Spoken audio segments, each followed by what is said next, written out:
콘텐츠, 플랫폼, 네트워크, 디바이스인데 그러면 지금 AI 혁명으로 인해서 바뀌는 이제 새로 부상하는 디바이스는 레벨 3 자율주행차 그리고 휴머노이드 로봇, 애플의 비전 프로 같은 XR 디바이스들 그 시대에 뜨는 플랫폼은 메타버스 그리고 통신은 뭐 6G를 통해서 뭐 저궤도 위성이나 이제 중요한 건 여기서 어떤 게 킬러 어플리케이션을 될 것인가 이게 제일 중요한 건데 킬러 어플리케이션이 나오기 전에 딱 상황에 있는 거예요. 그렇죠. 지금 우리는 그 AI라는 거는 컴퓨팅 파워를 써서 이거를 수학적으로 풀어내야 되는 거잖아요. 그렇죠. 그 도조 시스템에서 엄청나게 돌리고 있을 텐데 그럼 그 데이터 트레이닝에 대한 수요가 앞으로 점점 더 반도체에 대한 어떤 그 컴퓨팅 파워를 잘 구현할 수 있는 반도체에 대한 니즈는 점점 더 많아질 수밖에 없죠.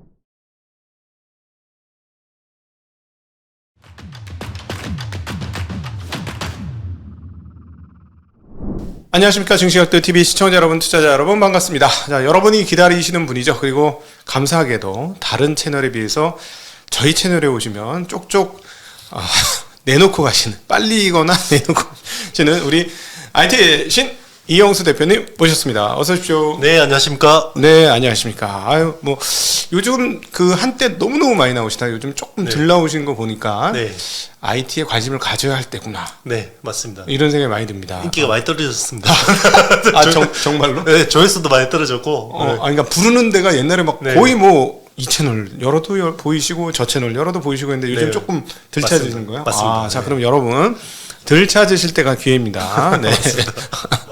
자, 뭐 여쭙고 싶은 게 너무 많은데 최근에 가장 먼저 큰 이슈가 되는 것부터 한번 다루고 갔으면 좋겠어요.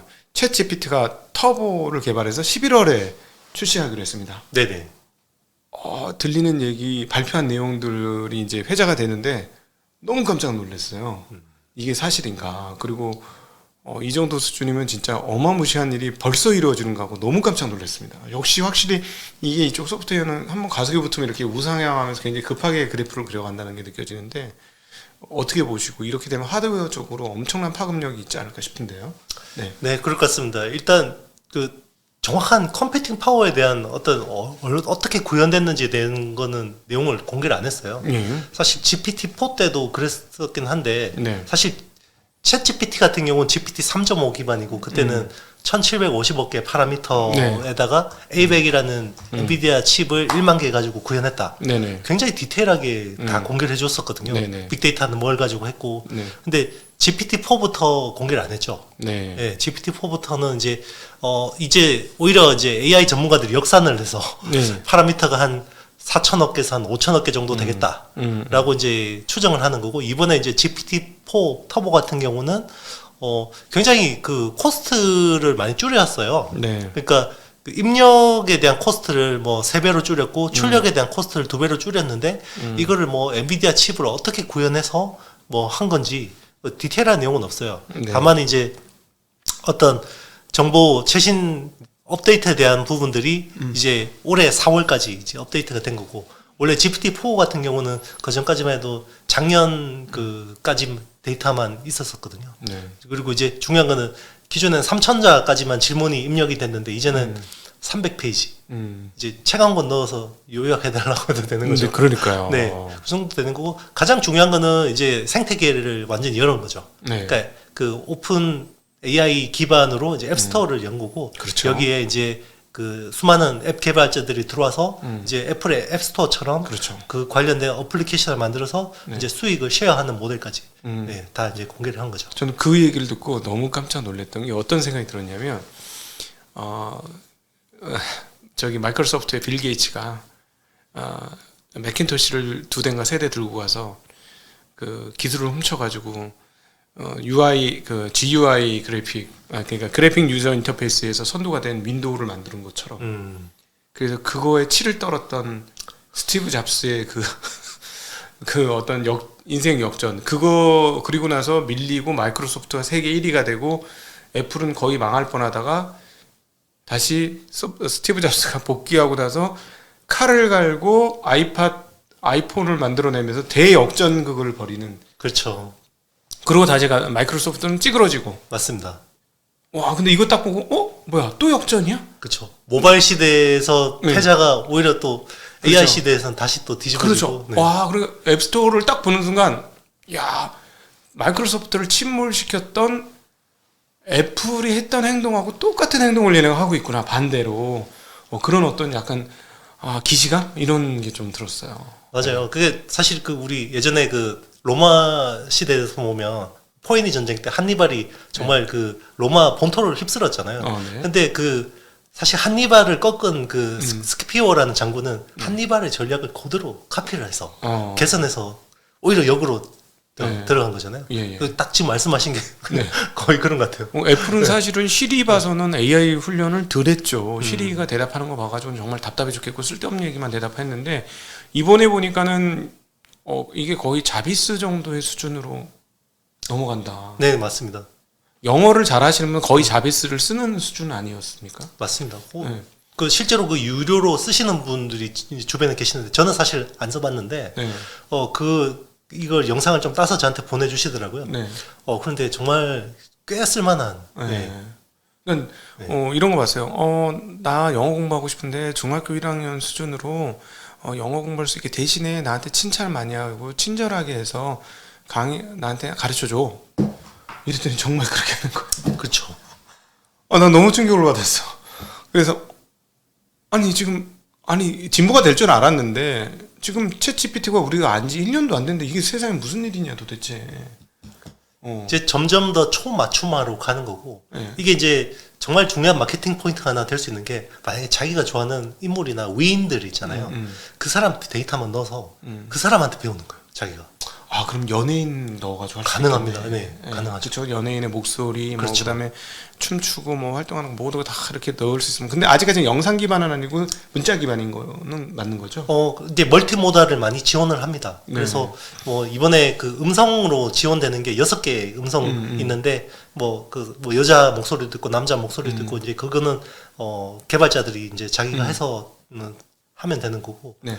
이미지도 이제 지원이 되고요. 그래서 사실 상당 부분 멀티모달로 가고 있다라는 거죠. 네. 우리 모르시는 분을 위해서 멀티모달이 뭔지 한번 살짝 설명해 주시면 좋겠어요. 기존에는 이제 입력이라고 이제 입력이나 출력이 모든 게 텍스트 기반이었잖아요. 챗 GPT는 말 그대로 채팅이었잖아요. 네네. 그런데 이제는 점점 이게 음성으로 말이나 이제 영상 그리고 이제 우리 사람의 오감하고 똑같습니다. 소리, 시각 그리고 나중에는 후각, 촉각 이런 것까지 다 커버가 되는 거죠. 네. 그러니까 우리가 옛날에 메타버스라든가 이런 거 할 때 보면은 캐릭터 같은 거를 씌워가지고 그런 하는 것들이 그렇죠. 좀 있었잖아요. 아바타. 네네. 그렇죠. 아바타를 해가지고 하는 경우 있는데 이제는 조만간에 IT의 신하는 거의 똑같이 생긴 그래픽 IT의 신하는 그런 카피 부분이 등장할 수 있다는 거예요. 그렇죠. 네. 실제로 딥페이크 기술이 사실 지금도 있기 때문에 네. 충분히 가능하고요. 네. 예. 그런 것들은 이제 나중에 어떤 보안이나 이런 어떤 나중에 이제 거래가 일어나야 되잖아요. 그 플랫폼 안에서 그런 것들은 결국 블록체인 기술을 통해서 다. 그럼 우리 그 이용수 대표님 같은 경우는 예를 들어 이제 조금 기술 기반이니까 했던 거 또 하면 귀찮으니까 그거 다시 돌리셔도 되겠어요. 그렇죠. 이게 하나 양성해가지고. 나중에 중요 IP가 될 수도 있습니다. 그러니까. 우리 정치각도기, 각도기 형님이나 저 같은 경우도 중요한 IP가 하나 될 수 있으면 좋죠. 네, 그러니까 사실은 저희 쪽은 좀 제너럴을 하니까 좀 그렇지만은 이렇게 특정 섹터는 이거는 진짜 IP로서의 활용도가 되게 올라가지 않을까 하는 그런 생각이 많이 들었습니다. 그렇죠. 우리가 이야기하는 이제 크리에이터 기반 경제. 그러니까 크리에이터라는 게 하나의 IP가 되는 거죠. 네, 그렇죠. 네. 네. 그리고 실제로 미국에서는 그런 일들이 지금 엄청나게 벌어지고 있죠. 그러니까 미스터 비스트 같은 말씀하셨던 크리에이터가 IP가 돼서 그 IP가 플랫폼까지 진보하는 그런 게 지금 요즘에 나타나고 있고. 맞습니다. 예. 참 놀라운 일이고 이게 이제 또 AI 기술하고 결합했을 때 어떤 일이 벌어질지 미래를 정말 상상력을 정말 많이 동원해야 할 건데 어떻게 보십니까? 이 AI가 이제 여기까지 왔고 사실은 AI는 인프라잖아요. 맞습니다. 예, 인프라고. 근데 이번에 오픈 AI라는 회사에서 드디어 앱 생태계, 즉 앱 시장을 열었다는 건 개발자들한테 와서 놀아라. 애플이 했던 딱 그 방법이잖아요. 맞습니다. 마이크로소프트, 저는 그거를 사실 마이크로소프트 적용했다고 생각하거든요. 왜냐하면 소프트웨어 업체가 완전히 세상에 1등이 되는 군림하는 겨우 윈도우와 인터넷 익스플로러와 오피스와 그 기반으로 세계를 다 잡아먹고 세계 1등 기업이 된 그 상황이 얼마나 그 원천 기술을 가지고 있는 애플 입장에서는 통탄스러웠겠어. 그러니까 앱 시장을 빵 열면서 소프트웨어 열어오게 하면서 그 중에 하나로 전락을 시킨 거지 마이크로소프트. 전 그런 생각도 했거든요. 근데 그 전략을 그대로 가지고 오면서 서비스 앱 시장을 했더니 이거는 개발자로 와서 놀아라. 그러면 다른 애들 다 죽여버리겠다. 이 의미로 보여졌거든요. 어떻게 그렇죠. 결국 이제 어떤 미래라는 거는 항상 이제 저는 네 가지 포인트를 중점으로 보거든요. 네. 이제 CP&D라는 그 관점으로 보는데 콘텐츠, 플랫폼, 네트워크, 디바이스, 그러니까 그걸 기반으로 계속 발전해 왔어요. 네. 한 번 더 이제 설명드리면 예전에 이제 2G라는 그 통신이 되면서 디지털 통신이 되면서 네. 이제 그 문자를 문자. 보낼 수 있게 됐잖아요. 예. 문자 보내면서 이제 문자 기반으로 하는 이제 플랫폼들이 뜨기 시작한 거죠. 네네. 그러면서 3G가 되면서 좀 더 속도가 빨라지고 이제 영상 이미지를 보낼 수 있게 되잖아요. 네. 그리고 텍스트와 이미지 기반으로 한 플랫폼이 뜬데 그게 페이스북이라는 플랫폼이 뜬 거고. 그렇죠. 네. 그리고 4G가 되면서 더 통신 속도가 빨라지니까 네. 이제는 실시간으로 스트리밍이 되잖아요. 그렇죠. 그러면서 이제 OTT 네. 그러니까 유튜브나 넷플릭스 같은 OTT 새로운 플랫폼들이 뜨고 스마트폰이라는 디바이스가 꽃을 피우기 시작한 거죠. 네네, 그렇죠. 예, 지금은 이제 5G인데 이제 사실은 지금은 거의 4.5G, 그렇죠. 서브 6 통신밖에 안 되고 지금은 네. 밀리미터 웨이브가 또 미중 패권 전쟁에 어떻게 보면 그 이슈 때문에 투자가 안 되고 있잖아요. 그러면 여기서 이제 통신 속도가 점점 더 빨라지고 뭐 5G 밀리미터 웨이브가 가든 아니면 6G로 퀀텀 점프를 하든 어쨌든 통신 속도는 빨라지는 거고 네. 이걸 기반으로 CP&D라는 게 새로 세팅이 되는데 중요한 게 여기서 CP&D라는 그 네 가지 요소에서 AI라는 인프라가 기본 인프라가 되는 거죠. 우리 뭐 예전에 전기나 통신처럼 모든 어떤 그 기본 인프라가 되는 건데 사실 그 통신이라는 것도 예전에는 아주 필수 요소는 아니었잖아요. 인프라라고 하기는 그랬었죠. 왜냐하면 예전에 뭐 모바일 시대 이전에는 다 모든 걸 디지털 케이블 꽂아서 데이터를 내려받고 그죠. 네네. MP3 플레이어나 PMP 같은 것들을. 네네. 근데 지금은 모든 디바이스에는 다 기본 통신이 내장되잖아요. 네네네. 와이파이든 블루투스든. 그렇죠. 자, 초연결이 되고 나서 여기부터 이제 AI라는 게 쉽게 클라우드에서 내 디바이스로 소환될 수 있는. 네. 그렇죠. 내 디바이스에서 가지고 있는 컴퓨팅 파워보다 훨씬 많은 것들을 클라우드에서 내가 불러서 실시간 이제 통신으로 이제 구현이 되는 건데 그게 이제 모든 디바이스나 이 CP&D 네 가지 관점을 또 바꾸고 있다는 거죠. CP&D가 뭔지 죄송합니다. 한 번 네네. 더 설명해 네. 주시죠. 콘텐츠, 플랫폼, 네트워크, 디바이스인데 그러면 지금 AI 혁명으로 인해서 바뀌는 이제 새로 부상하는 디바이스는 레벨 3 자율주행차 그리고 휴머노이드 로봇 같은 거 그리고 이제 우리 애플의 비전 프로 같은 XR 디바이스들이 되는 거고 그리고 그 시대에 뜨는 플랫폼은 예. 메타버스 플랫폼이죠. 네. 네. 그리고 통신은 뭐 6G를 통해서 뭐 저궤도 위성이나 이런 것들로 이제 구현이 네. 되는 거고요. 이제 중요한 건 여기서 어떤 게 킬러 어플리케이션을 될 것인가 이게 제일 중요한 건데 우리는 그 어떤 킬러 어플리케이션이 나오기 전에 딱 상황에 있는 거예요. 그렇죠. 지금 우리는 그 AI의 마켓플레이스는 깔렸고 여기서 분명히 뭔가 킬러 어플리케이션이 나올 거예요. 예를 들면 우리 스마트폰 시대의 카카오톡 같은 거. 그런 거죠. 이게 킬러 어플리케이션이라는 특징이 뭐냐면 네트워크 외부성이에요. 그러니까 스마트폰을 쓰기 싫은 사람도 있는데 쓰기 싫은 사람이 주변에서 야, 너 카톡 안 쓰니? 그러면 나는 피처폰 쓰니까 카톡이 없는데? 그러면 소통이 안 돼. 배제가 되는 거죠. 그렇죠. 그러면 이제 내가 휴대폰 바꿀 때 가면 저도 스마트폰 주세요. 이렇게 되는 거거든요. 그렇죠. 아마 AI에서 그런 서비스들이 나오면 킬러 어플리케이션 서비스가 네네. 나오면 결국 네트워크 외부성으로 인해서 확 펼쳐지는 그러면서 디바이스도 바뀌는 거죠. 예를 들면 이번에 그 우리 알렉사 그러면 우리 뭐 진이나 뭐 네. AI 스피커가 이제 너무 구리잖아요. 네. 근데 이번에 나온 알렉사가 새로운 AI 서비스를 이제 LLM 기반으로 제공을 해요. 네. 그러니까 예전처럼 막 그냥 얘가 막 말도 잘 못 알아듣고 이 정도 수준의 AI가 아니라 이제는 굉장히 꽤 그럴듯하게 우리하고 대화할 수 있는 AI가 이제 그 아마존이 내놨는데 네. 중요한 거는 올해 나오는 하드웨어만 지원이 돼요. 옛날 건 안 된다. 옛날 건 안 됩니다. 왜냐하면 옛날 거는 LLM을 돌리기엔 너무 하드웨어가 안 약하다. 됩니다. 네. 그 말은 이제는 이런 것들이 새로운 디바이스 수요를 촉발시킬 수 있다는 거죠. 네네네. 요즘에 모든 빅테크 업체들 컨퍼런스 콜 들으면 나오는 키워드 하나가 공통된 게 있거든요. 온 디바이스 AI. 네. 그동안 AI 그러면 모든 게 서버의 관점이었잖아요. 네네. 그동안 계속 뭐 H100, A100 이야기하고 뭐 이 이야기 했잖아요. 네네. 이제는 모든 관심이 이제는 얘가 데이터 트레이닝 어느 정도 하고 이제는 추론을 하기 시작하니까 내년부터 그러면 이게 디바이스에서 어떻게 잘 돌아가게 할까? 거기에 대한 하드웨어의 관심이 많이 높아지고 있죠. 물론 디바이스가 성장할 것 같긴 한데 이제 도조 시스템이란 테슬라의 도조 시스템에서 우리가 보아왔듯이 중앙에 있는 중앙 컴퓨터와 중앙 클라우드가 엄청나게 파워풀하게 진짜 돌아가고 대신에 디바이스를 가볍게 해주는 그러니까는 연산은 지들이 다 하고 우리한테는 결과값만 던져줘서 디바이스가 무겁지 않고 가볍게 다닐 수 있도록 해줄 수는 없을까요? 그게 이제 어떤 기술적인 측면에서는 두 가지 결법이 있어요. 네.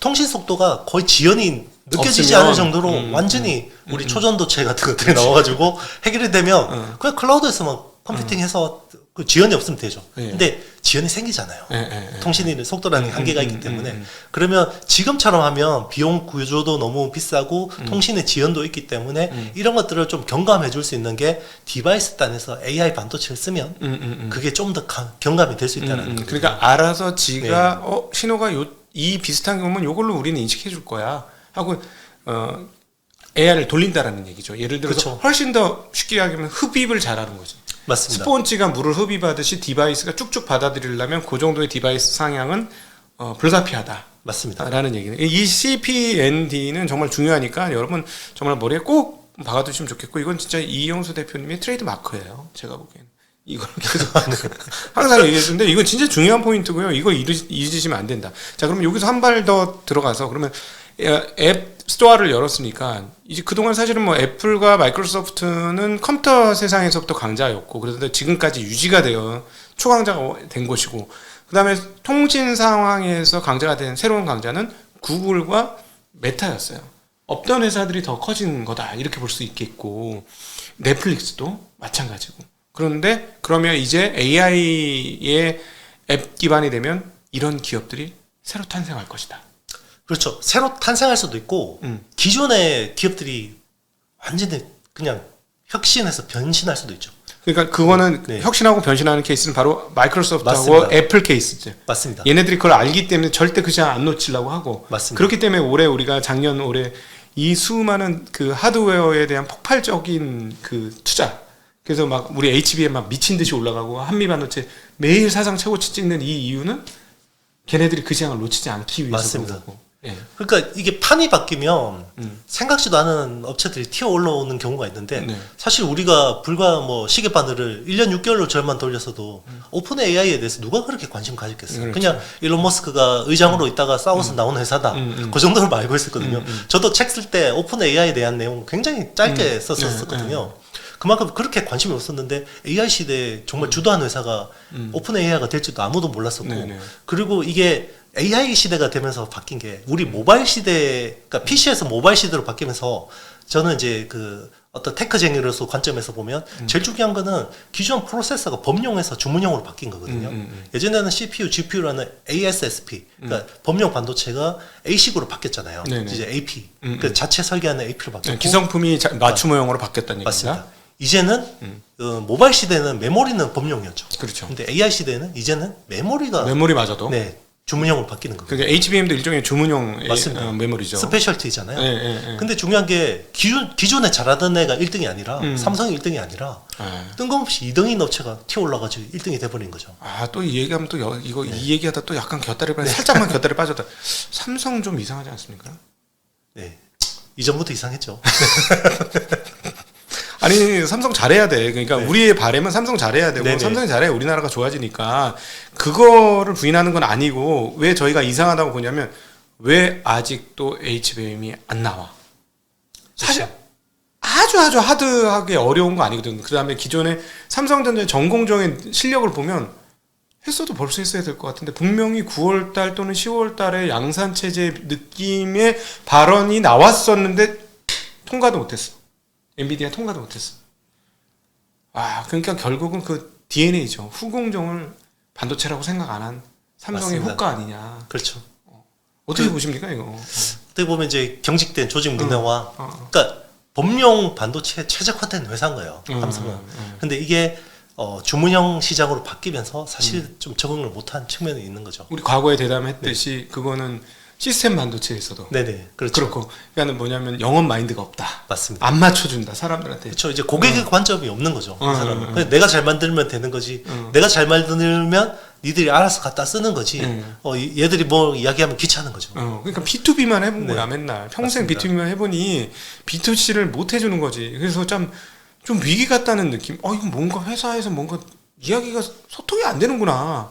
이런 의문이 있죠. 그리고 정말 중요한 게 요즘에 나오는 뉴스 플로우들이 삼성 관련된 뉴스 플로우들이 나쁘지가 않아요. 굉장히 세요. 그리고 삼성 그 어떤 고위급에서 나올 수 있는 코멘트들 중에서 굉장히 세거든요.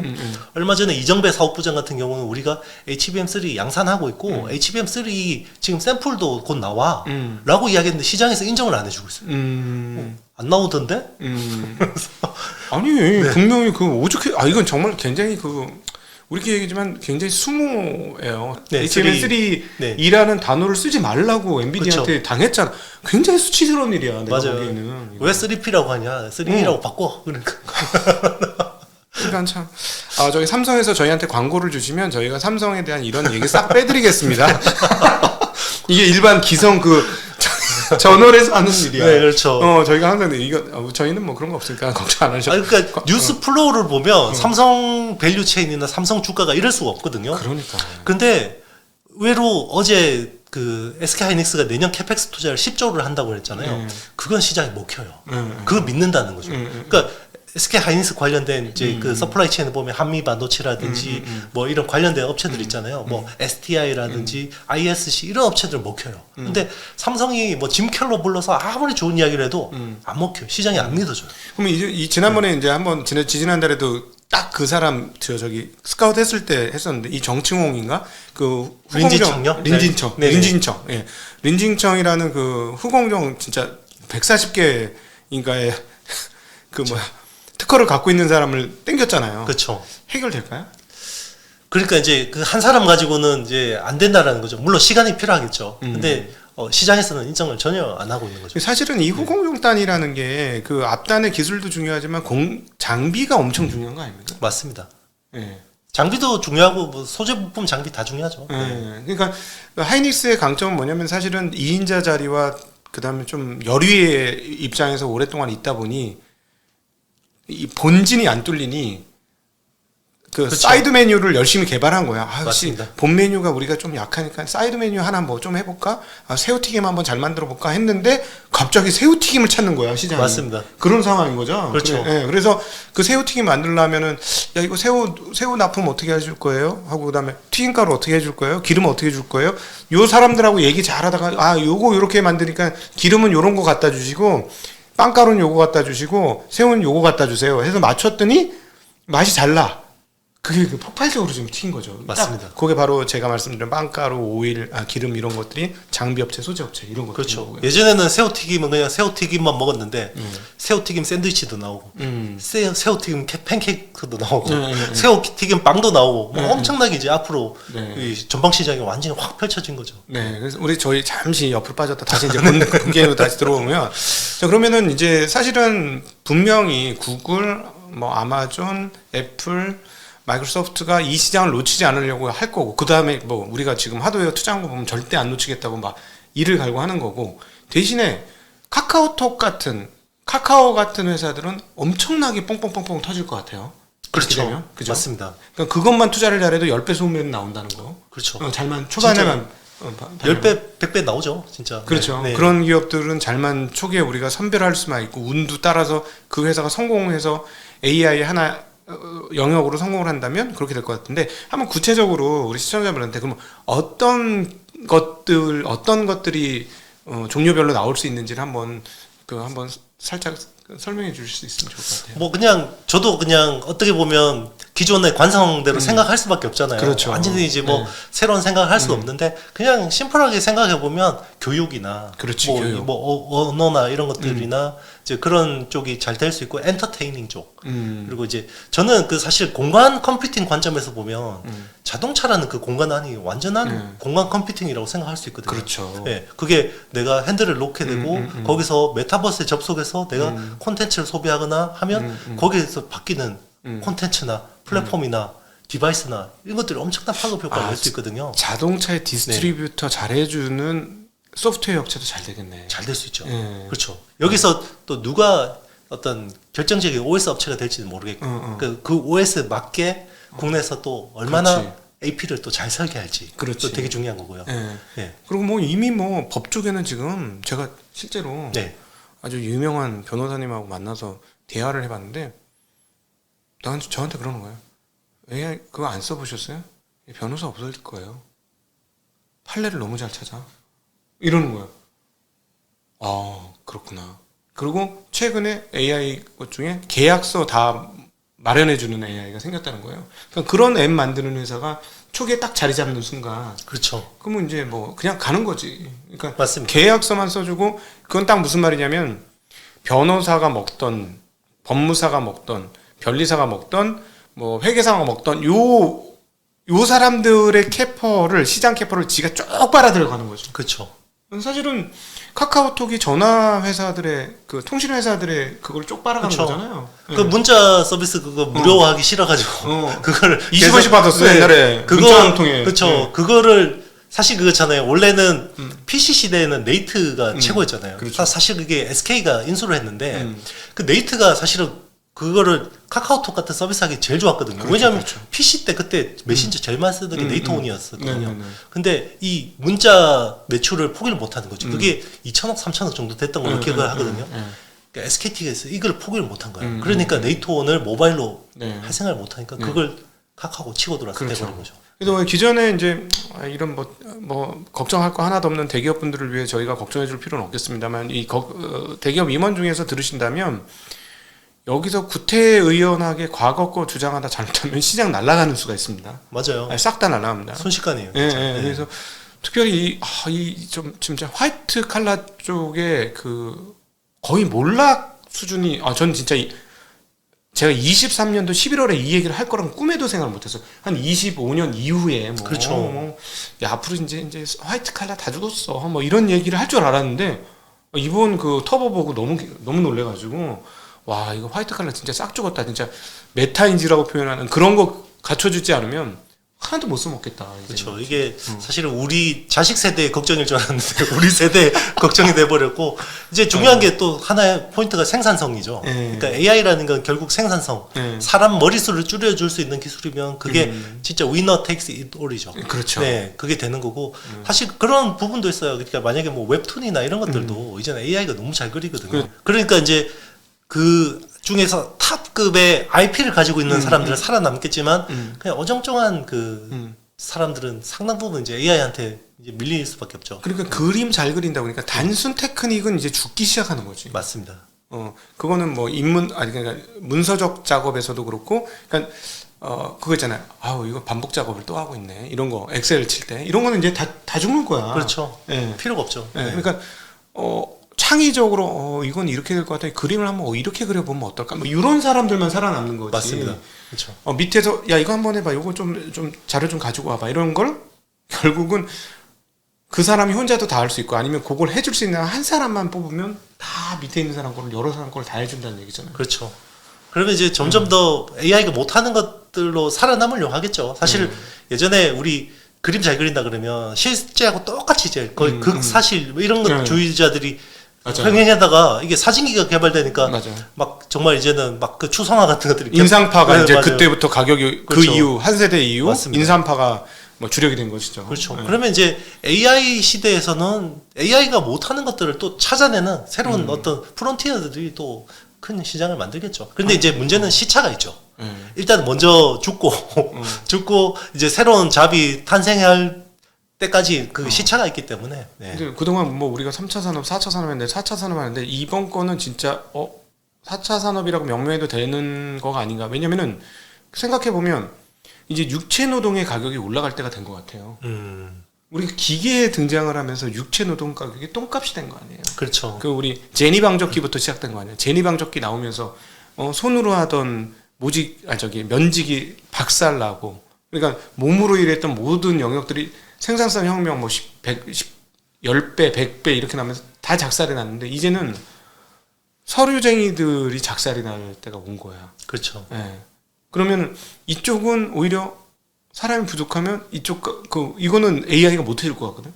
그렇죠. 홀쭉해질 만큼 홀쭉해진 거죠. 이쪽은 이미 구조조정 블루칼라들은 구조조정이 됐고 그동안에 어떻게 보면 AI 시대에서 가장 덜 피해를 볼 것 같았던 화이트 칼라들의 이제 위기가 온 거고. 그러니까 예를 들자면 조금 이런 표현 써서 이제 가을이니 낙엽이 많이 떨어지는데 이 낙엽을 줍는 게 로봇가 잘할까 사람이 잘할까 해보면 사람만큼 하는 로봇 만들려면 그렇죠. 천문학적인 비용이 들 것 같아. 그 기계 하나가 로봇 하나가 돈이 너무너무 많이 들 것 같은 거예요. 그렇죠. 그러니까 오히려 그 직업은 살아나고 하는 사람 없으면 월급 올려줘야 되고 대신에 어깨에 힘주고 다니면 나 변호사야 나 의사야 했던 분들은 별 재미가 없어지는 가격이 훅훅훅 생산성이 떨어지는. 혹시 모르겠어요. 화이트 컬러들의 러다이어트 운동이 벌어질지도 모르겠다.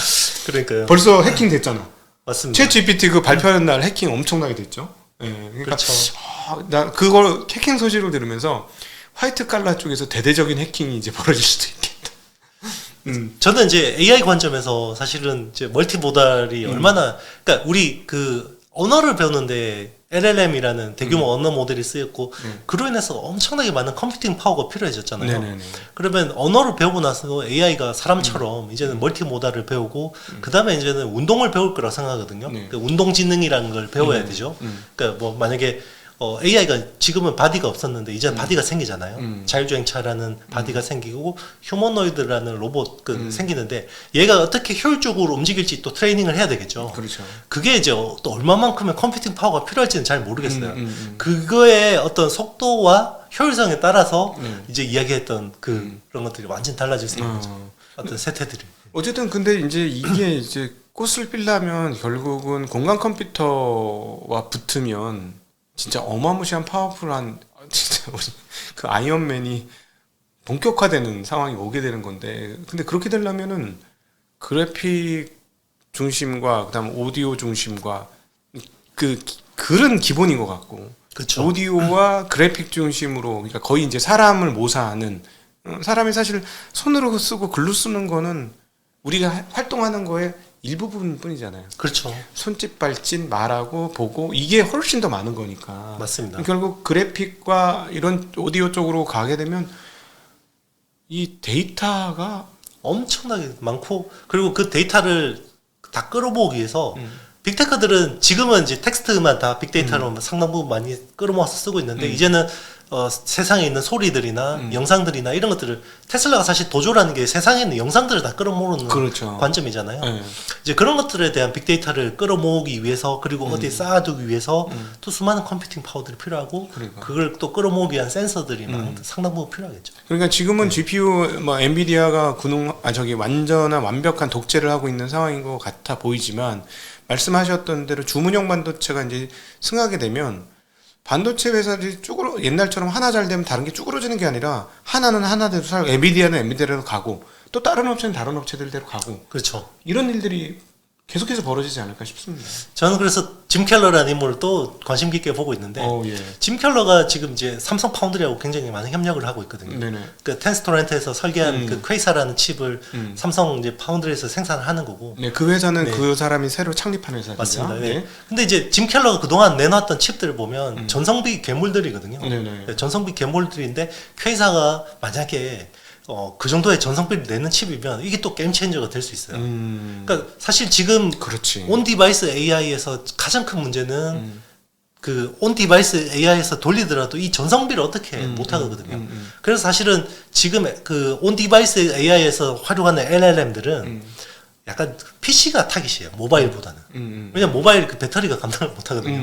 네. 네네네. 그 LLM들이. 네네. 그러니까 뭐 아주 그 LLM 기반의 그 지금 어떤 온 디바이스 AI는 PC 쪽에 지금 일단 초점을 맞추고 있는데 거기서 힌트가 짐 켈러가 지금 추구하고 있는 리스크 5에서 뭔가 나올 수 있지 않을까. 그리고 정확한 뭐 컨셉은 몰랐지만 이야기하는 그 어떤 데이터들을 보면 밀리미터 와트에서 어떤 큰 와트까지 커버를 한다고 그러더라고요. 그 칩이. 그래서 어떻게 나올지 전 정말 궁금해요. 지금 이 말씀을 하신 이유는 좀 일반인 분들을 위해서 조금 쉽게 풀어드리면 결국은 그래픽을 여러분 컴퓨터 써보시면 그래픽 돌리면요 GPU 그 사용률이 쭉 올라가면 컴퓨터도 윙 하는 소리가 납니다. 왜냐면 열이 많이 나니까 그거 시키려고요. 열이라는 것 에너지 소모를 얘기한다는 거고, 그러니까 그래픽이라든가 이렇게 큰 데이터를 소모하게 되면 전기를 너무 많이 쓰게 되는 거예요. 그럼 결국은 우리가 지금 이런 세계가 열릴 건 알겠는데 사실 이거를 전기로 환산해 보면 그 전력을 다 감당할 수 있겠어? 이런 생각을 당연히 하는데 지금 말씀하신 건 전성비가 훨씬 뛰어난 전력을 훨씬 적게 먹으면서 퍼포먼스는 그대로 내는 거를 짐 켈러가 아마 만들어내지 않을까. 그렇게 되면 사실 뭐 엔비디아 칩이 H100이 좋고 A100이 좋고 해 다 필요 없고 싹 넘어간다는 거죠. 그럴 수도 있죠. 세상에 네. 그렇게 싹 넘어갈 수 있다는 거예요. 그 뭐 그냥 희망인데 거기서 또 삼성이 또 중요한 포지션을 차지한다 그러면 네, 그렇죠. 제대로 짐 켈러하고 협력을 한 거죠. 그러면. 그렇죠. 그러면은 드디어 뭐 우리 진짜 몇 년째 듣고 있는 3나노 무슨 핀 뭐 아 이거 좀 진짜 되는 거죠. 네. 그렇게 될 수 있죠. 지금 AI에 대한 이야기를 쭉 해봤는데, 자 그러면은 요 다음 부분에서 이제 하드웨어를 한번 조금 넘어가 보도록 하겠습니다. 우리 이제 구체적인 그 투자와 관련되어 있는 상황들이니까 여러분 이제 지금까지 이야기를 통해서 어떻게 상상하시면 된다는 상상하는 법을 배우셨으니까 이제 구체적으로 투자의 안으로 들어가겠는데요. 어떻게 보십니까? 삼성전자 HBM 대략 언제쯤은 구체화될 거? 그 정확한 답을 말씀하시라는 게 아니라 그냥 대충. 뭐 일단 업계 쪽에서 좀 파악을 해보니까 이제 11월부터는 조금씩 이제 뭔가 나오기는 하는 것 같아요. 네. 근데 이제 수율은 아직까지 담보는 못하는 것 같고요. 그 사실은 그 어떤 수율에 대한 로스를 따는 조건으로 엔비디아하고 지금 거래를 하는 걸로 저도 이제 들었고 정확한 팩트는 뭐 계약서를 안 본 거니까 제가 말씀드릴 수는 없지만 어쨌든 삼성한테 굉장히 불리한 조건으로 지금은 들어간 건 맞는 것 같아요. 그래서 엔비디아 입장에서도 지금 뭐 HBM 쪽에서 지금 수급난이 뻔히 눈에 보이거든요. 왜냐하면 HBM을 점점 더 많이 써야 되는 구조잖아요. 그리고 엔비디아 같은 경우도 원래 내년 4분기에 예정돼 있던 H100의 후속 칩이 B100이라는 블랙웰이라는 칩인데 거기는 지금 H100 대비해서 그 HBM 수요가 2.4배가 많아요. 그러니까 기존에는 80GB 쓰는데 192GB를 써야 되거든요. 칩셋 하나다. 그렇죠. 그게 그런데 내년 4Q에서 2Q로 땡겼다라는 거는 그러면 그 HBM 수요가 더 많아지는 거죠. 그러겠네. 네. 그러면 지금 하이닉스 솔벤더로는 지금 커버가 안 될 거예요. 오죽했으면 엔비디아가 하이닉스한테 1조인가 선지금 했죠? 선지금 해줬습니다. 네. 선지급을 했습니다. 이거 참 보기 힘든 일이에요. 그렇죠. 메모리 업체한테는. 맞습니다. 그래서 이제 먼저 돈 주고 이제 제품 받는 걸로 까는 거죠. 그 그렇죠. 선지급금을. 예를 들어 디스플레이나 이런 쪽은 옛날에 있었어요. 근데 그렇죠. 이거는 본 적이 별로 없었던 맞습니다. 것 같아요. 그러니까 그게 스페셜티의 힘이죠. SK 하이닉스가 내년까지 지금 HBM3하고 HBM3 그 캐파가 다 주문 다 끝났다잖아요. 솔드아웃이라고 했잖아요. 네. 그러니까 사실은 뭐 하이닉스 가격만 맞춰주면 삼성 거 무조건 쓰는 거겠지. 맞습니다. 근데 문제는 뭐냐면 삼성전자에 그 지금 처음 하는 거라서 수율이 안 나오면 하이닉스 가격에 팔면 적자가 날 수도 있다. 맞습니다.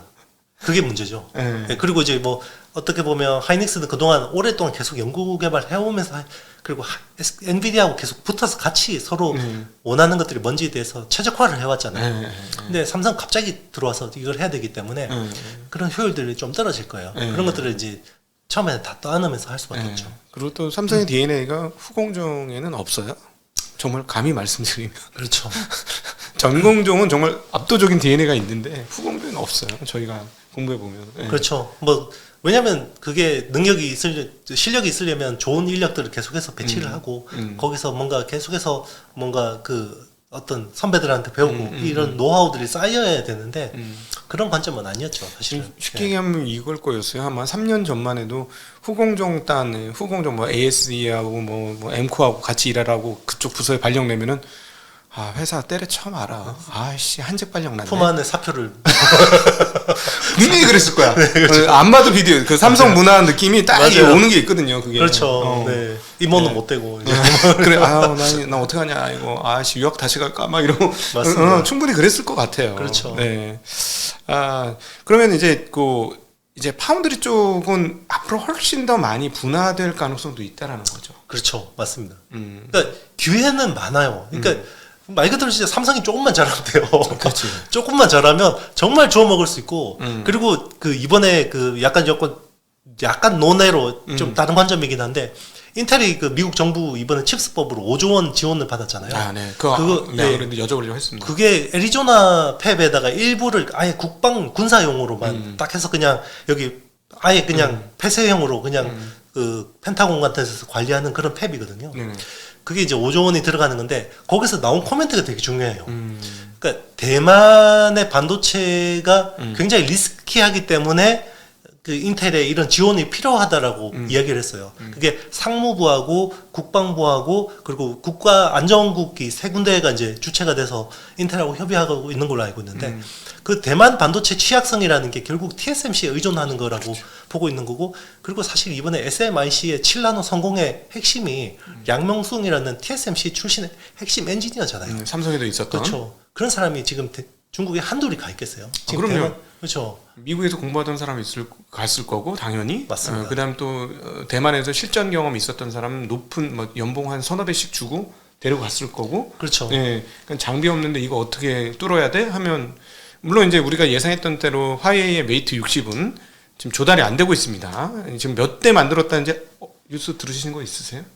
몇 대 만들고 있다 메이트 60? 뭐 그것까지는 아직 네. 아니 뉴스가 없어요. 네네 없습니다. 저는 이렇게 항상 귀를 열고 있는데 그 뉴스가 전혀 없어요. 그렇죠. 지난번에 오셔서 500만 대 만들기 힘들 걸 이렇게 예언을 그렇죠. 하셨고 저는 개인적으로 저도 뭐 한 1000만 대 이상 만들기는 어려울 것 같은데 근데 역시나 아이폰의 점유율이 떨어지지 않았고 결국은 그 메이트 얼마 팔았는지 다 벗고 그러니까 역시 그 어렵긴 어려운 것 같아요. 그렇죠. 예, 예. 왜냐하면 그 캐파가 7나노의 적합한 캐파가 아니라 14나노 팹을 어거지로 해서 막 수요를 밀어넣어가지고 수요를 안 되는데 만드는 거기 때문에 거기서 또 AI 반도체도 만든다고 하니까 그 없는 팹 해가지고 뭐 어쨌든 그렇게 할 수밖에 없죠. 네. 그러니까 사실은 여기서 우리가 이제 새롭게 봐야 될 건 인텔을 인텔 인사이드 즉 CPU 만드는 회사로 볼 거냐 이제부터 한번 고민을 해봐야 될 게 TSMC를 대체하는 아메리칸 TSMC가 될 것이냐를 고민해봐야 될 것 같아요. 저는 그래도 개인적으로 인텔에 대해서 나쁘게 안 보는 게 작년 말에 인텔을 사람들이 완전히 버린 자식 그래서 동네 바보형이라고 그렇죠. 이제 타이틀을 걸어가지고 그렇게까지 봤는데 제가 보니까 저 이것 때문에 저기 밀리터리 덕후님 모셔가지고 미중 전쟁 관련 것도 만들었어요. 왜 사실은 저는 이게 핵심이었는데 그거 만들고 진짜 개욕 먹었어. 와 중국 편들었다고 아주 난리도 아니더라고요. 아 그래요? 아니 그 관점은 다양한 건데. 나는 그리고 그 기축에 대한 얘기를 했었는데 사실은 이거 되게 중요한 건데 저희가 인텔을 좋게 보는 사람들은 왜 좋게 보느냐면 만약에 중국이 도발을 해서 대만을 먹었을 때 TSMC 문을 외부에 닫아버릴 경우 미국은 어쩔 거고 미국의 빅테크는 어쩔 것이냐. 그렇죠. 그걸 봤을 때 엄청난 위기거든요, 이거. 거의 기술이 한 15년은 뒤로 갈 아니 수밖에 일단 애플이 아이폰 신형을 못 만드는 거야. 못 만들죠. 네. 이렇게 되는 상황이라 정말 위험하거든. 그렇죠. 그러니까 그걸 모르고 있지 않은 그리고 미국 정부가 먼저 건드린 거잖아. 그렇죠. 자기가 먼저 싸움을 걸었으니 그러면 싸움을 했는데 저기서 너무 중요한 무기를 들고 있는 거야. 나 저 무기 제가 잘못 휘두르면 내가 저거에 당하면 큰일 난다는 생각을 하니 나도 무기를 하나 갖고 있어야지 싸움 하든 말든 할 거니 결국은 인텔 자기 나라 회사의 파운드리를 키워주는 수밖에 없을 것 같다. 맞습니다. 그때 차이잉원 대만 총통이 그랬잖아요. 우리는 실리콘 실드가 있기 때문에 미국이 지켜줄 거야. 실리콘 실드가 TSMC야. 라고 공식화해버렸고 그걸 사실 이제 미국의 엘리트들이 완전히 이제 인지를 하게 됐잖아요. 이게 리스크라는 걸 인지하게 됐기 때문에. 그리고 뭐 사실 TSMC 회장도 그 얘기하는 거 아니에요? 맞습니다. 예, 그 TSMC 회장이 들어보니까 엄청난 애국자더만요. 대만 애국자. 대만을 지키기 위해서 그렇죠. 대만을 지키기 위해서 미세 핵심 공정은 대만에 다 남겨놓고 미국에 가는 거나 뭐 일본에 가는 거는 다 뭐 그냥 거의 뭐 그렇죠. 범용 라인. 원래 N-1이라는 이제 정책이 있거든요. 네. 최첨단 팹은 대만에 두고 해외에 나가는 거는 그보다 한 세대, 두 세대 떨어지는 걸 이제 보통 하는 건데 바이든이 압박해서 이제 애리조나 팹은 3나노를 하게 됐죠. 네. 근데 미적 안 하더라고요. 그렇죠. 그리고 또 얘기 들어보니까 엄청나게 강압적이래 TSMC가. 맞아요. 네. 그래가지고 미국 가서 적을 못 하고 있다는데. 그렇죠.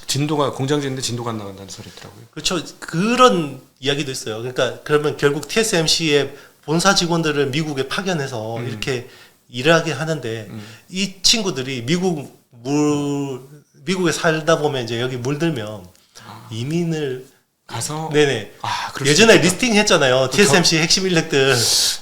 그렇지. 이 기술자가 핵심이니까 항상. 맞습니다. 그러면 이제 인텔을 과연 근데 인텔 진도가 지난번에 이제 팻 겔싱어가 실적 발표할 때도 하는 얘기도 그렇고 믿을 수 없는 속도가 나오더라고요. 그렇죠. 왜 뻥까 이런 느낌? 형 왜 뻥이야? 좀 과하잖아. 뭐 이런데 2번, 3번 계속 똑같은 얘기를 하고 있어. 어떻게 맞습니다. 보십니까? 저도 사실 못 믿는데 예. 당장 로드맵상 보면 내년에 1.8나노까지 한다는 거잖아요. 25년도에는 네. 양산 정도 수준인 그렇죠. 거죠? 네. 이것도 당겨서 한다고 그러니까 그러면 두세 단계씩 계속해서 선단 공정 넘어간다라는 건데 지금 보면 TSMC도 3나노 굉장히 힘들어하잖아요. 그럼요. 네. 3나노 제대로 안 되고 이번에 제대로 또 애플도 발열 이슈도 있습니다. 맞습니다. 실제로. 네. 그렇죠. 근데 뭐 내년에 1.8나노를 이제 일부 한다니까 저걸 어떻게 믿어야 돼? 그러니까 그동안에 한 거로 치면은 이제 다 뻥이야. 그렇죠. 안 믿어 이런데 이제 팻겔 시공가 이제 10나노 언더단 7나노지. 그러니까 지금의 7나노를 지금 성공적으로 하고 있는 거죠, 지금. 성공적으로 하든지도 알 수가 없습니다. 네. 지금 그러니까 요번에 내놓은 거. 네. 뭐 이번에 일단 내놓은 거는 네, 그렇죠. 7나노죠. 7나노. 네. 네. 그러니까 거기까지가 진도가 과거보다 진도가 빨라진 건 맞는 것 같아요. 그렇죠. 뭐 제대로 이제 물건이 나와봐야 아는 거니까. 사파이어 레피즈도 사실 10나노였잖아요. 근데 뭐 나온다고 그랬는데 계속 안 나왔고. 뭐, 버그가 나오고 뭐 문제 생기고 했었기 때문에. 네. 그러니까 난 계속 난 못 믿겠어. 못 믿겠는데 너무 큰 소리를 치니까 그렇죠. 근데 메시지는 일관돼요. 계속 우리 그러니까. 로드맵으로 한다. 3번인가 연속 제 기억으로는 3번인가 나와서 똑같이 처음에 나왔을 때 얘기했을 때 또 사장님 또 과욕 부리시네 뭐 이런 느낌이었는데 그렇죠. 너무 과욕이다 너무 근데 두 번째 똑같이 이 양반이 미쳤나 세 번째 똑같이 진짠가 이런 생각이 드는 거예요. 그렇죠. 진짜로. 네. 그러니까 여전히 이제 물건 나와봐야 알겠다. 그렇죠. 그리고 이제 칩레스로 해서 이제 사실 좀 이제 그 일부 그런 칩 다이는 TSMC에서 해주니까 그러니까 이제 약간 좀 뭐 분산이 되니까 좀 더 뭐 빨리 갈 수는 있겠죠. 7나노 퍼포먼스 어떤지 좀 진짜 궁금한데 전 들어본 바가 없어서 혹시 들어보신 바가 있으신가요? 뭐 일단은 뭐 깔려봐야 써봐야 아는 거잖아요. 그러니까. 메테오 레이크나 뭐 이런 것들을 이제 뭐 나와서 써봐야 되는데 일단 뭐 발표하는 내용 자체는 나쁘진 않은 것 같습니다. 그렇습니까? 네. 근데 온 디바이스 AI 쪽에서도 굉장히 많이 강점을 가지고 있는 것 같고. 근데 일단 뭐 현장의 소리가 가장 중요하니까 그걸 조금 더 기다려 봐야 될 것 같습니다. 그렇죠. 만약에 인텔의 그쪽에서 좀 좋은 소식이 나온다면은 인텔의 미래는 되게 긍정적으로 바뀐다라고 봐야 되겠네요. 그럴 수도 있죠. 그리고 이제 거기서 약간 이제 대만에 대한 우려가 커진다 그러면 반대로 이제 대한민국 파운드리, 그러니까 삼성 파운드리에 대한 지렛대가 좀 커질 수도 있는 거고요. 이제 그래서 조금만 잘하면 조금만 잘해라. 이런 좀. 근데 인텔이 근데 많이 지원을 많이 받긴 하는 것 같아요. 네, 그렇죠. 지금 돈 들어가는 거 보니까 진짜 장난 아니야. 맞습니다. 네. 그러니까 그거를 노리면서 저렇게 얘기하는 건가 하는 생각도 들고 참 다양한 생각이 듭니다. 그러면은 HBM 아까 얘기를 하셨는데 그럼 결국은 속도가 줄지 우리가 이제 걱정했던 건 인프라 깔 때까지 한번 왕창 깔고 나면 그다음부터 뚝 끊기는 거 아닌가 주문이 이런 어떤 우려들인데 여기 대해서 어떻게 보십니까? 그러니까 이제 데이터 트레이닝을 지금 이제 언어를 배우는 데는 이만한 컴퓨팅 파워들이 필요했잖아요. 네네. 그렇죠. 그리고 지금도 사실은 그 컴퓨팅 파워하고 빅데이터만 많이 갈아 넣으면 선형적으로 계속 좋아져요. LLM이라는 모델 자체가. 네네. 그러면 뭐 지금 사실 구글의 제미니 같은 것들은 그 파라미터가 1조 개까지 올라가거든요. 네. 그리고 GPT-4 같은 경우 이번에 4천억 개에서 5천억 개면 네. 뭐 당연히 컴퓨팅 파워는 계속 좋아지는 방향으로 가는 거고. 그럼 여기서 뭔가 피크를 봐야지 빅테크 업체들은 여기서 어느 순간부터는 이게 컴퓨팅 파워를 많이 넣어도 성능 개선이 미미하구나. 그럼 그때부터는 피크아웃이 보이죠. 근데 지금 계속 갈아 넣으면 계속 좋아지면 계속 밀어넣지 않겠어요? 그리고 언어만 배우고 끝이 아니죠. 네. 멀티모달도 배워야 되고 그리고 운동도 배워야 되죠. 네네네. 네, 움직이는 거에 대해서. 그렇죠. 네, 그거를 데이터 트레이닝 학습을 어떻게 할 거냐가 되게 중요한 관건일 것 같은데 그게 또 쉽게 트레이닝이 될까요? 그것도? 근데 그게 네. 거기서 그 운동 얘기를 하시니까 깜짝 놀랐던 게 그 테슬라에서 봇 만들고 이 물건 옮기는 거 손가락으로 네네. 어떤 느낌 저는 굉장히 충격받았어요. 너무 부드러워서. 그렇죠. 그 처음에는 되게 버벅버벅거리다가 네. 이게 계속해서 그 학습을 하고 얘가 펌웨어 업데이트를 해서 계속 개선한 거잖아요. 그러니까 그게 중앙 서버에서는 계속해서 D1이라는 칩이 엄청나게 돌아가면서 학습을 한 거예요. 그럼 이쪽 수요는 그러면 테슬라만 하고 다른 업체들은 안 할 거냐 이거죠. 그렇죠. 하겠죠. 그렇죠. 다 해야 되죠. 그러면 이게 어떤 피크아웃이 올 수가 있을까요? 그러니까 사람 돈으로 봤을 때 이거 하는 게 뭘 그걸 갖고 왜 그래 하는데 그거 되게 충격적인 장면이었어요. 그렇죠. 왜냐하면 엔지니어들이 과거에 뭐라고 했냐면 이 손을 로봇으로 구현하기가 너무너무 어렵다. 감속기 기술과 제어 기술 이런 것들이 너무너무 어려워서 이거 쉬운 게 아니다. 그렇죠. 굉장히 어렵다 했는데 진짜 사람 손처럼 움직이더라고요. 그래서 벌써? 근데 그게 비전으로 하는 거잖아요. 맞습니다. 그 부분이 너무 그건 AI로 했다는 얘기잖아요. 맞습니다. AI로 하는 거죠. 그러니까 AI라는 게 우리 뇌하고 비슷하잖아요. 그리고 우리는 뇌를 굉장히 잘 쓰잖아요. 손도 잘 쓰고. 근데 이거를 수학적으로 다 풀 수 있나요? 못 푸니까 뇌과학을 연구하는 거잖아요. 우리가 뇌를 쓰는데 근데 우리 그 AI라는 거는 그거를 다 컴퓨팅 파워를 써서 이거를 수학적으로 풀어내야 되는 거잖아요. 그렇죠. 그럼 그 데이터 트레이닝에 대한 수요가 그 빅데이터를 영상 데이터 다 모아가지고 그 도조 시스템에서 엄청나게 돌리고 있을 텐데 그렇지. 그 수요는 제가 봤을 때 더 많아질 것 같은데요. 그러니까 우리는 그냥 이렇게 붙잡고 그냥 이렇게 놓는 건데 두 번 해보면 대충 이렇게 하면 되겠구나 하고 그냥 최저값이 바로 나와가지고 하는데 얘네들은 이거를 다 숫자로 그렇죠. 다 뽑아가지고 최저값을 계속 여러 번 테스트를 해서 이게 최저값이야. 그렇죠. 라고 만드는 과정인 거죠. 맞습니다. 그리고 계속 개선되죠. 그게 이 로봇 그 자체 연산하는 게 아니라 이게 클라우드로 가서 빅데이터가 그 서버에 쌓이면서 서버에서 처리를 하는 거잖아요. 그 걔는 멈출 수가 없어요. 계속 돌아가야 되는 거죠.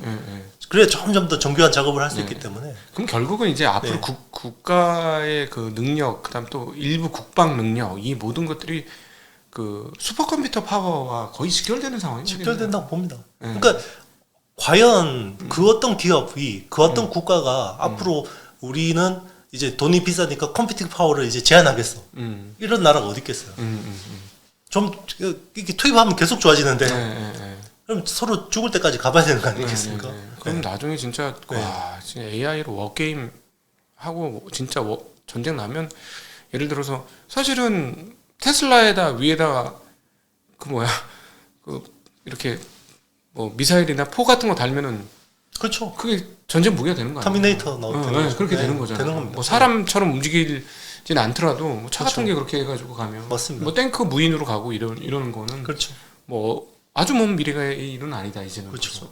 이 전쟁에서 어떻게 가장 효율적으로 움직이는 게 좋은 거냐? 그거는 또 여기서 센서에서 빅데이터를 가지고 또 클라우드로 가져와서 서버에서 막 돌려서 또 펌웨어 업데이트하고 이게 계속 이어질 수밖에 없어요. 앞으로 AI 시대는 그거예요. 근데 어떻게 컴퓨팅 파워가 떨어질 수가 있겠어요. 그러니까 피크아웃은 제가 봤을 때 안 올 것 같은데요. 물론 지금처럼 막 급하니까 엔비디아 칩을 엄청나게 비싸게 막 이렇게 사주는 거는 어느 정도의 그게 한계는 있겠지만 앞으로 점점 더 반도체에 대한 어떤 그 컴퓨팅 파워를 잘 구현할 수 있는 반도체에 대한 니즈는 점점 더 많아질 수밖에 없죠. 그럼 뭐 TSMC뿐만 아니라 비슷하게 만들어줄 수 있으면 우리도 지금 앞서 계속 얘기했지만은 삼성전자도 먹을 거리가 많아요. 시장이 커지고 있으니까. 그다음 뭐 인텔도 단순히 CPU 업체가 아니고 파운드리 업체, 제3의 파운드리 업체로 등장하는데 제가 약간 걱정이 되는 게 삼성전자가 인텔한테 이런 식으로 가다가 파운드리 2위짜리도 놓치는 거 아닐까 하는 우려가 최근에 좀 생겼어요. 왜냐면 그렇죠. 그 많은 지원금 이런 것들을 보면서 맞아요. 충분히 그럴 수도 있죠. 그렇게 보세요? 그런데 이제 근데 이제 시장이 지금처럼 모든 어떤 제한된 선단 공정에서만 시장이 있는 건 아니라고 생각은 들어요. 그럼요. 뭐 사실 UMC라는 파운드리 업체 우리 관심도 없잖아요. 근데 UMC라는 업체가 최근에 좀 핫한 게 그 2.5D 구조를 하는 실리콘 인터포저를 얘들이 납품을 하거든요. TSMC에다가. 근데 최근에 이쪽이 되게 좋아요. 그거는 60나노거든요. 60나노인데 근데 이제 이게 전체 시장 AI 시장이 커지면 물론 제일 어떤 부가가치가 있는 건 산단 공정 쪽이겠지만 그 밑에 낙수 효과도 굉장히 많아요. 그렇죠. 그리고 우리나라 같은 경우는 기판도 또 되게 많고 뭐 그리고 요즘에는 실리콘 인터포저하고 플립칩 BGA라는 그 세그먼트 사이에 또 글라스 기판이라는 것도 새로 생기고 그런 데서 계속해서 기회를 찾아야죠. 그리고 제일 좋은 거는 사실 삼성 파운드리가 TSMC 못지않은 어느 정도의 기술 주도권만 가지고 가면 훨씬 더 큰 낙수 효과가 있겠죠. 그런데 적어도 우리는 HBM이라는 여기에서만은 적어도 주도권이 계속 이어질 거라고 봐요. 네네네. 그래서 대한민국 반도체를 좋게 보는 부분은 우선은 HBM. 여기는 무조건 우리가 주도할 수밖에 없는 거고 여기서 더 플러스 알파로 더 큰 파급 효과를 일으키려면 그 삼성 파운드리가 TSMC 코어스라는 칩온 웨이폰 서브스트레이트라는 2.5D 구조를 그냥 아이큐브로 구현할 수 있는 거. 그러면 더 좋아지는 거죠. 네. 대한민국 반도체는 정말 진짜 호기가 되는. 마이크론 테크놀로지는 어떻습니까?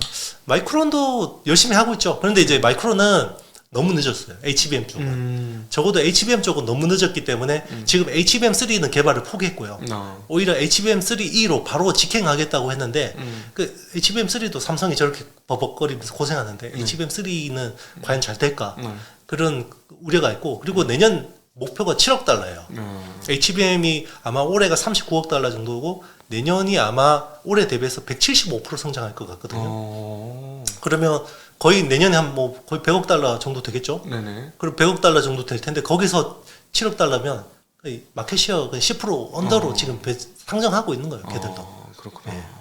그러면 이제 사실은 그 후공정이 굉장히 중요해서 후공정 장비가 중요한데 한미 반도체 그래서 사상 최고가를 찍고 우리가 그때 2달 전에도 이젠 좀 많이 와서 좀 승공이 좀 해야 될 수도 있겠습니다 했는데도 불구하고 안 하고 살짝 하더니 다시 신고가를 내고 있는데. 그렇죠.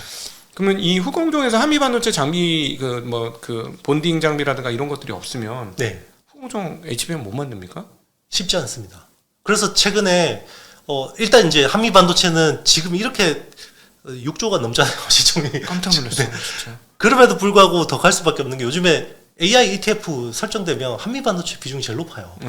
얼마 전에 나온 이제 한국 투자에서 나온 그 AI 그 반도체 포커스 같은 경우는 25%씩 돼요. 삼성 25%, 하이닉스 25%, 한미 반도체 25%. 나머지가 뭐 한 자릿수 이 정도고요. 이번에 그 11월 중순에 조만간 나오는 미래에셋 ETF 같은 경우는 AI 반도체 ETF 같은 경우는 삼성하고 하이닉스가 빠졌고요. 한미 반도체가 제일 높아요. 16점 몇 프로거든요. 네. 그러니까 수급이 계속 들어옵니다. 그리고 본딩 그러니까 업황으로 봤을 때도 삼성도 사실 한미 반도체 쪽 그 TC 본딩 장비를 되게 사고 싶어해요. 근데 과거에 있었던 서로 이제 안 좋았던 기억이 있죠. 안 좋았던 기억 때문에 이제 거래를 끊었기 때문에 그런 부분이 있고 아마 마이크론도 한미 반도체를 최우선적으로 고려하고 있을 겁니다. 그 정도로 지금 그러니까 사실은 뭐 이미 오른 주식이니까 왜 올랐는지를 사유를 역으로 해보면 이미 프라이싱 돼 있는 거예요. 그 역으로 해보면 얘네 장비 없이는 HBM 못 만든다. 쉽지 않습니다. 경쟁사도 있을 거 아닙니까? 있죠. 그 네덜란드의 ASMPT라는 회사도 있고 뭐 일본의 신카와라는 회사도 있고 도레이라는 회사도 있고 한데 중요한 거는 한미 반도체 수준의 생산성과 성능이 안 나온다는 거죠.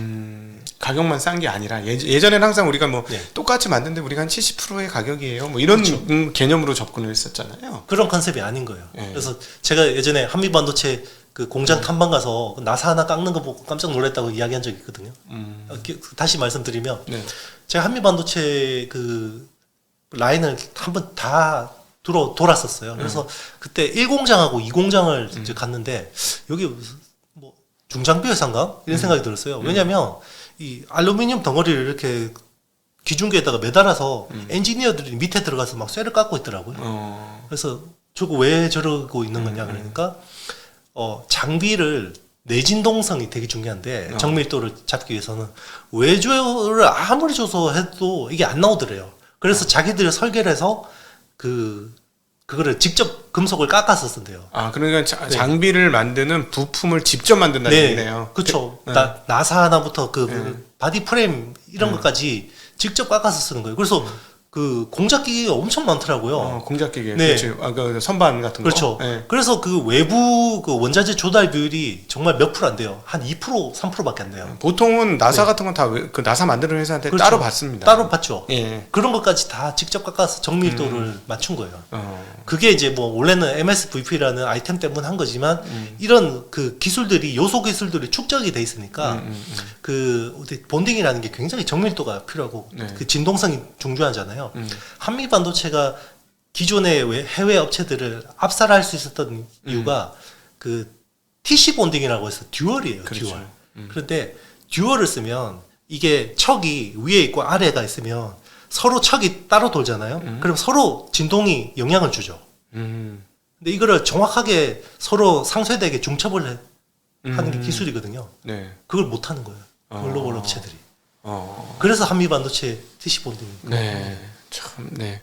우리나라 그 장비 업체, 저는 당연히 옛날부터 생각했던 게, 야, 왜 메모리 원투펀치가 있는데, 그 밑단에서 일하는 애들은 왜 세계적인 장비 소재 업체들이 왜 없는 거야? 이해가 안 되네. 근데 나왔죠. 드디어 나온 겁니다. 네, 드디어 그쵸. 나온 거죠. 눈앞에 보고도 그냥. 네, 드디어 나온 거예요. 네, 드디어 나온 거고 장비 업체에서 그게 나왔고 이제 나중에는 이제 소재 업체들도 나올 겁니다. 예, 좀 네. 나올 거죠. 네. 왜냐면은 이번에 이제 캠트로닉스 같은 데서 그 99.999 그렇죠. 5N. 예. 예, 그 뭐야 PGMEA. 예. EV에 들어가는 맞아요. 네. 원재료. 네. 네. PGMEA라고 하는 네, 소재고요. 그 케미칼을 만든 거죠. 네, 그렇죠. 용제인데 그걸 가지고 UV용 PRE를 만드는 거죠. 제가 캠트로닉스를 사실 한 5년 전에 탐방을 여러 번 갔어요. 그 하겠대. 그 이제 한 거예요. 맞아요. 예. 진짜 어렵다. 이걸 다시 5년 걸린 거예요. 5년. 저 거기 이제 IR 담당자하고도 친하거든요. 맨날 전화했었거든 옛날에.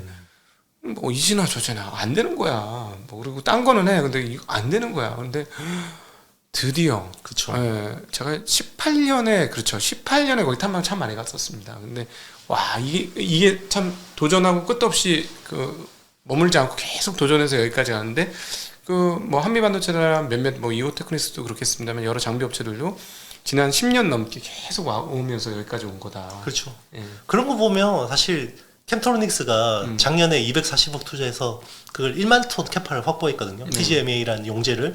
그리고 이번에 170억 투자해서 2.5배로 늘렸어요, 캐파를. 이런 흐름들을 보면 동진 샘캠 EUV용 PR도 된다라는 거예요. 그런 그렇지. 추정이 가능하죠. 네, 그렇죠. 동진 세비캠, 그러니까는 그 지금은 뭐 가동률이 떨어졌으니까 애들이 당연히 매출이 당연히 안 나올 거고, 맞습니다. 이 가동률이 올라가는 순간 이 케미컬은 그냥 가동률 곱하기 하시면 되는 거죠. 그 매출은. 맞습니다. 네, 가동률. 그리고 중요한 게 차세대 공정에 다 국내 기업들이 이제 들어가요. 옛날에는 다 외산하고 국산화할 때 들어갔잖아요. 가격 깎아서. 그런 측면에서 저는 한미 반도체의 그 어떤 성장은 굉장히 바람직하다고 느껴지는 게 옛날부터 이제 그 반도체 공부를 해보면 삼성전자는 항상 그런 식이었죠. 가장 최고의 인재, 가장 최고의 부품, 가장 최고의 장비 이걸로 만들었잖아요. 그렇죠. 주로 일본산 아니면 외산. 외산이죠. 그쵸. 이 말이란 건 다 외산이란. 그렇죠. 사람만 한국 사람이고 가끔 외국 사람도 있지만, 네, 다 외산이고 가격 불문 그냥 오케이 썼는데 그렇죠. 하이닉스 같은 경우는 사실은 뭐 항상 헝그리 하니까. 옛날에 막 그런 얘기 많이 들었죠. 제이모 회사하고 납품 받아가지고 하는데 소재를 너무 많이 쓴다는 거예요. 그 장비가. 그래서 쉽게 얘기하면 케미컬이 삼성이 2배씩 3배씩 그렇죠. 들어가는 거야. 수율이 안 좋으니까. 네, 막 들어가니까 이렇게 해서 되겠냐 했는데 그게 이제 그 5년 10년 전에는 그런 상황들이었는데 그게 조금씩 개선이 되고 있는 거예요. 맞아요. 그러더니 이제 한미 같은 회사도 이제 나오게 됐다라는 거. 맞습니다. 그러니까 지금 하이닉스의 후공정이 무서운 건 이 배고픈 시절에 쌓았던 업력이 드디어 꽃을 피웠다라는 측면에서 이게 되게 저력이 있다. 그렇죠. 예. 전방 시장이 또 바뀐 것도 크고. 그러니까 그렇죠. 메모리라는 게 원래는 커머디티에서 이제 점점 스페셜티로 이제 네. 무게 중심이 올라가는 거니까. 그런 측면에서 또 한국의 중소기업들 입장에서는 아베가 참 고마운 그렇죠. 거죠. 예. 그렇죠. 네. 아베가 수출 금지 해주는 바람에 맞아요. 절대 그러지 않았을 것 같은 삼성전자가 국내 업체들한테 개발을 종용하고 맞습니다. 후원하고 지지하고 또 사실은 그렇지 않습니까? 삼성전자가 도와주지 않으면 못 만드는 거잖아요. 그렇죠. 원래 삼성 종기원에서 차세대 기술 로드맵 프로젝트가 있으면 거의 국산 업체는 거의 없었어요. 옛날에는. 근데 지금은 다 끼워서 하거든요. 아 그렇군요. 그러니까 사실 뭐 저희들끼리 얘기 좀 서로 이게 주고받는 거잖아요. 물건 하나 만드는데 뭐 그 저기 뭐야 업체하고 그 하청 업체하고 커뮤니케이션을 진짜 맨날 며칠을 그냥 몇 년을 하는 경우도 있는 거잖아요. 그렇죠. 그 제품 하나를 만들기 맞습니다. 위해서. 예. 그게 장비하고 소재하고 딱 그 수요 업체가 딱 맞게 서로 공정 최적화를 해야 되거든요. 예. 그 레시피를 딱 만들어야 되는데 거기서 이제 국내 업체들이 중요한 역할을 하는 거고 그게 저는 이제 뭐 동진 세미캠이나 솔브레인, 뭐 캠트로닉스 같은 업체들 꽃을 피울 수도 있다고 생각합니다. 네, 그렇죠. 이 케미컬 업체들은 사실은 여전히 일본 업체들이 완전한 강세인데 뭔가 이게 변화가 되는지 한번 보면 좋을 것 같고 이렇게 되면은 뭐 이제 소재 업체들 중에서도 제2 한미 반도체 같은 네, 그렇죠. 하청업체들이 나오게 돼. 하청이라고 표현하니까 좀 이상하네요. 협력 파트너사. 네네, 파트너사들이 이제 올라오게 되는 거죠. 네, 한번 그런 날을 한번 기대해 봅니다. 혹시 오늘 오늘 너무 열띠게 급하게 쭉쭉 달려와가지고 네, 우리 준비 하나도 안 하고 어떻게 이렇게 토크를 다 풀어낸지 모르겠어요. 네, 틈도 없이 지금 계속 얘기했는데, 그렇죠. 네, 혹시 이제 못하신 약간 좀 산만한 거는 있는데 그래도 네. 굉장히 많이 도움이 될 것 같아요. 예, 여기 왔다 갔다 네, 했는데, 예. 그렇죠. 근데 어떻게 또 하시고 싶으셨던 얘기? 네, 뭐 다 했습니다. 거의 120%다 항상 뽑아내고 가니까. 네네. 너무 많이 배웠고 너무 감사하고 IT의 신에 가서도 구독 많이 해주시고 돈을 버는 채널이에요. 그러니까 그냥 흥미롭게 듣고 재미나게 듣고 상식을 올리는 채널이 있고 실제로 돈이 되는 채널이 있어요. 근데 사람들이 요거가 힘들어하는 거야. 돈이 되는 채널은 자기가 잘 모르는 영역이니까 그쵸. 흔쾌하게 잘 안 들어요. 근데 제가 감히 말씀드리면 IT의 신 이영수 대표님의 IT의 신 채널은 돈이 되는 채널이에요. 그래서 가서 매번 올라올 때마다 듣고 모르게 들으면 2번 듣고 3번 들으면 돼. 저도 그렇게 했어요. 2번 듣고 3번. 무슨 얘기지? 하면 2번 듣고 3번 듣고 4번 듣고 5번 듣고 이렇게 하면서 해야 내가 투자자인 거예요. 여러분이 투자자가 되고 싶으시면 이런 것들은 끊임없이 들으셔야지 된다. 이런 분이 안 계신다. 사실은 지금 오늘 얘기하신 거는 값어치로 따지면은 여러분 수십만 원씩 내고 강의 들어야 되는 그런 내용이 아닐까 싶습니다.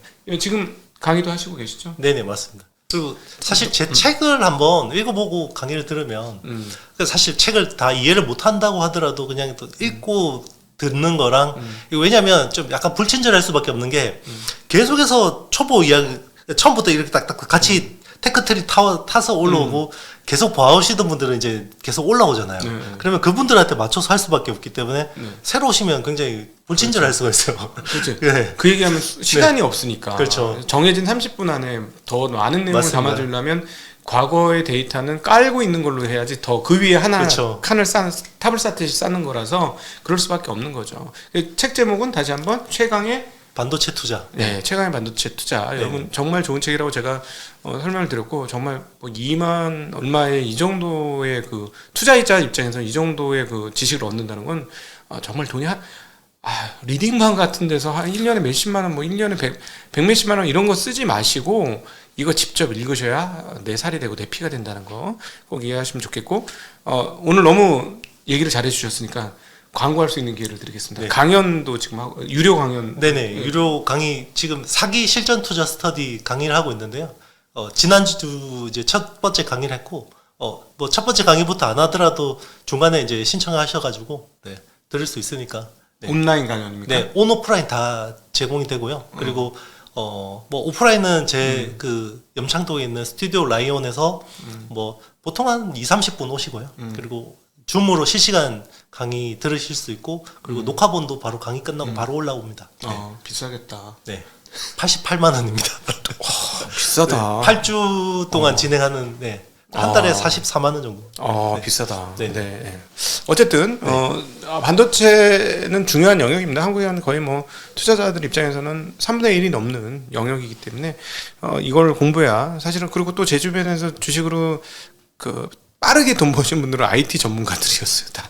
그렇죠. 그러니까 그분이 원래 전문가들이 아니라 투자하다 전문가가 된 거지. 예, 그런 분들이 계좌 사이즈 증가가 제일 빨랐다. 보통은 그렇더라. 바이오도 있긴 하지만 그랬다. 네, 오늘도 아주 귀한 시간 마련해 주셔서 너무 감사하고요. 우리 IT 신 이영수 대표님 오늘 너무 고생하셨습니다. 좀 피곤하실 것 같아서 제가 맛있는 거 사드리도록 하겠습니다. 네, 오늘도 긴 시간 함께해 주신 모든 시청자분들 그리고 이영수 대표님 모두에 감사드립니다. 감사 인사드립니다. 고맙습니다. 네, 감사합니다.